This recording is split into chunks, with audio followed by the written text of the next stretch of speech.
आज मैं फिर से लेकर आया हूँ आज का महत्वपूर्ण करंट अफेयर्स। इसमें ये विभिन्न आपके आगामी आने वाली परीक्षाओं के लिए बहुत ही इंपॉर्टेंट होगा, जैसे SSC, BPSC, railway, banking, UPSC, किसी भी तरह की परीक्षाओं के लिए आपके लिए बहुत ही इंपॉर्टेंट होगा। इंटरव्यू वगैरह सारे, तो इसके मैं विभिन्न समाचार पत्रों से कलेक्ट करके इकट्ठा किया हूँ। और चलिए स्टार्ट करते हैं, देखते हैं कैसे। पहला प्रश्न है, युवाओं को तकनीकी रूप से दक्ष बनाने के लिए इंडियन इंस्टीट्यूट ऑफ स्किल्स की स्थापना कहाँ पर होगी? युवाओं को तकनीकी रूप से दक्ष बनाने के लिए इंडियन इंस्टीट्यूट ऑफ स्किल की स्थापना कहाँ पर होगी? तो सही जवाब होगा कानपुर। युवाओं को तकनीकी रूप से दक्ष बनाने के लिए सरकार इंडियन इंस्टीट्यूट ऑफ स्किल का निर्माण मुंबई, अहमदाबाद और कानपुर में करने जा रही है। कानपुर में संस्थान की स्थापना के लिए संचालन के लिए कौशल विकास एवं उद्यमशीलता मंत्रालय ने IIT Kanpur, Hindustan aeronautics limited और डसॉल्ट एयरक्राफ्ट सर्विसेज इंडिया के साथ एमओयू पर हस्ताक्षर भी हो चुकी है। इस तरह के संस्थान की स्थापना देश में पहली बार होने जा रही है, जिसमें सरकार, शिक्षण संस्थान तथा रक्षा क्षेत्र और उद्योग जगत की संयुक्त भागीदारी होगी। आईएएस कानपुर में रक्षा क्षेत्र को ध्यान में रखते हुए उद्योग की जरूरत के अनुसार मानव संसाधन तैयार करने के लिए पाठ्यक्रम तैयार किए जाएंगे। इस संस्थान को संभालने की जिम्मेदारी आईआईटी कानपुर की होगी। ठीक है, आगे बढ़ते हैं। अगला पॉइंट है, राष्ट्रीय शिक्षा दिवस कब मनाया जाता है? When celebrated national education day? तो सही जवाब क्या है? 11 नवंबर को। राष्ट्रीय शिक्षा दिवस हर साल 11 नवंबर को मनाई जाती है। यह दिवस भारत के भूतपूर्व शिक्षा मंत्री अब्दुल कलाम को समर्पित है। देश के महान स्वतंत्रता सेनानी शिक्षाविद अब्दुल कलाम की जयंती को राष्ट्रीय शिक्षा दिवस के रूप में मनाई जाती है। केंद्र सरकार ने 11 नवंबर 2008 को भूतपूर्व शिक्षा मंत्री अब्दुल कलाम की जयंती को राष्ट्रीय शिक्षा दिवस के रूप में मनाने की घोषणा की है और हर साल इसके लिए थीम का निर्धारण भी करती है। इसलिए राष्ट्रीय शिक्षा दिवस 2000 का थीम है changing course, transforming education. Course बदलना, शिक्षा को बदलना। ठीक है, अब बढ़ते हैं अगले पॉइंट की तरफ। अगला पॉइंट है, भारतीय अंतर्राष्ट्रीय फिल्म महोत्सव, इंटरनेशनल फिल्म महोत्सव का 54वां संस्करण का आयोजन कहाँ पे किया जा रहा है? तो सही जवाब होगा गोवा। भारतीय अंतर्राष्ट्रीय फिल्म महोत्सव का 54वां संस्करण का आयोजन गोवा में आयोजित किया जा रहा है। इसका आयोजन 20 से 28 नवंबर तक आयोजन होगा। इस महोत्सव में देश विदेश से लगभग 270 फिल्मों का प्रदर्शन किया जाएगा। इस महोत्सव में हॉलीवुड अभिनेता माइकल डगलस को सत्यजीत रे लाइफ टाइम अचीवमेंट अवार्ड से सम्मानित किया जाएगा।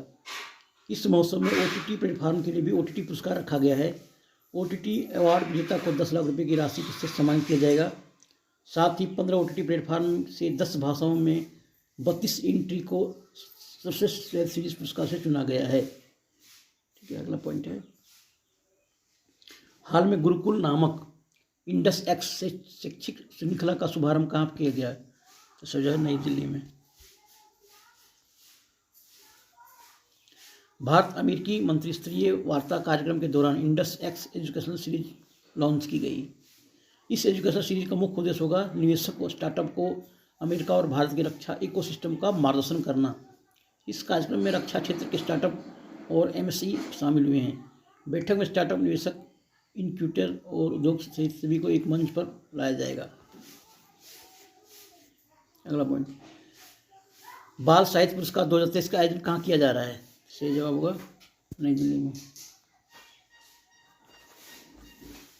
बाल साहित्य पुरस्कार 2023 का आयोजन नई दिल्ली में त्रिवेणी सभागार में आयोजित की गई है। साहित्य अकादमी में ने हिंदी भाषा में सुनाम सिंह को उनकी किताब कौतुक ऐप तथा अंग्रेजी के लिए इन्फोसिस फाउंडेशन के अध्यक्ष सुधा मूर्ति को उनकी पुस्तक grand parents bag of stories के लिए प्रतिष्ठित बाल साहित्य पुरस्कार के लिए सम्मानित किया गया। इसके अलावा 21 अन्य भारतीय भाषाओं के विद्वानों की रचनाओं पर पुरस्कृत किया गया है। सुधा मूर्ति इन्फोसिस के संस्थापक नारायण मूर्ति की पत्नी और ब्रिटेन की प्रधानमंत्री ऋषि सुनक की सास है। निम्न लोगों को भी पुरस्कार प्रदान किया गया है: रविंद्रनाथ गोस्वामी असमिया भाषा में, प्रतिभानंदी कारजिरी बोडो में, बलवंत सिंह जमोरिया डोगरी भाषा के लिए, रक्षा बहन प्रसाद दवे गुजराती के लिए, विजयश्री हराड़ी कन्नड़ भाषा के लिए, तुकाराम रामा सेठ कोंकणी भाषा में के लिए, अक्षय अनसनी मैथिली के लिए, प्रिया SM मलयालम भाषा में, दिलीप मणिपुरी, एकनाथ अडार मराठी भाषा के लिए, मधुरबीज नेपाली भाषा के लिए आदि है। अगला पॉइंट है, विश्व दूरसंचार मानकीकरण सभा वर्ल्ड टेलीकम्युनिकेशन स्टैंडर्डाइजेशन असेंबली की मेजबानी अगले साल कौन करेगा? इसका सही अगले साल मेजबानी भारत करने जा रहा है। भारत 2024 में विश्व दूरसंचार मानकीकरण सभा की मेजबानी करेगा। यह 5G और 6G टेक्नोलॉजी पर आधारित है। केंद्रीय संचार और IT मंत्री अश्विनी वैष्णव ने इंडिया मोबाइल कांग्रेस 2023 में इसकी घोषणा की थी। यह संयुक्त राष्ट्र प्रणाली की एक इकाई है जो अंतर्राष्ट्रीय दूरसंचार संघ द्वारा आयोजित 3 विश्व सम्मेलनों में से एक है। यह आयोजन वैश्विक दूरसंचार मानकों को स्थापित करने में महत्वपूर्ण भूमिका निभाता है, जिससे भारत की WTS की मेजबानी की महत्वपूर्ण मील का पत्थर साबित होगा। अगला पॉइंट, राष्ट्रीय विविध सेवा दिवस नेशनल लीगल सर्विसेज डे हर साल कब मनाया जाता है? तो हर साल ये 9 सितंबर को मनाया जाता है। देश के सभी नागरिकों को उचित और निष्पक्ष न्याय मिले, यह प्रक्रिया सुनिश्चित करने के लिए हर साल 9 नवंबर को राष्ट्रीय विविध सेवा दिवस मनाया जाता है। इस दिवस की शुरुआत सर्वप्रथम 1995 में भारत के सर्वोच्च न्यायालय द्वारा समाज के गरीब तथा कमजोर वर्गों को सहायता प्रदान करने के लिए शुरू किया गया था। इससे कानूनी मामले में आम जनता के बीच जागरूकता फैलाना ही इसका मुख्य उद्देश्य है। ठीक है, 8वां क्वेश्चन और अंतिम क्वेश्चन, हाल में उड़ीसा के ब्रह्मपुर विश्वविद्यालय ने भाषाई विभाग के लिए किस देश के साथ करार किया है? सही जवाब होगा ब्राजील के साथ। उड़ीसा के बहरमपुर विश्वविद्यालय ने रुचि के साझा क्षेत्र में संयोगात्मक अनुसंधान के लिए स्थानीय भाषा और साहित्य विभाग ने federal university of Santa Katrina Brazil के साथ एक MOU पर हस्ताक्षर किया है। FUSC के प्रोफेसर ओलिवेरा बहुभाषावाद के लिए भाषा नीति पर यूनेस्को के अध्यक्ष भी हैं। दोनों संस्थान संयुक्त रूप से 5 वर्षों के लिए शैक्षणिक गतिविधियों के सहमत में हैं। MOU के अनुसार दोनों संगठन ने 5 वर्षों के लिए संयुक्त रूप से वैश्विक शैक्षणिक गतिविधियाँ चलाने पर भी सहमति जताई है। इनके साथ ही सहयोगात्मक अनुसंधान, संयुक्त अनुसंधान, प्रकाशन, पारस्परिक शैक्षणिक सहायता, आवश्यकता आधारित आवश्यकताओं में से शिक्षकों एवं अनुसंधानों की यात्रा आदि ऐसी गतिविधियाँ भी शामिल है। उड़ीसा की राजधानी भुवनेश्वर, उड़ीसा के मुख्यमंत्री मुनीष पटनायक है, उड़ीसा के राज्यपाल है नवीन शिलाल। थैंक यू दोस्तों, इस वीडियो में इतना ही। मिलते हैं वीडियो टॉपिक के साथ में। हमारे वीडियो को लाइक सब्सक्राइब जरूर करना भूलें और हमारी वेबसाइट GK Ghat.in पर विजिट करके बहुत सारी जानकारियाँ प्राप्त कर सकते हैं। Thank you.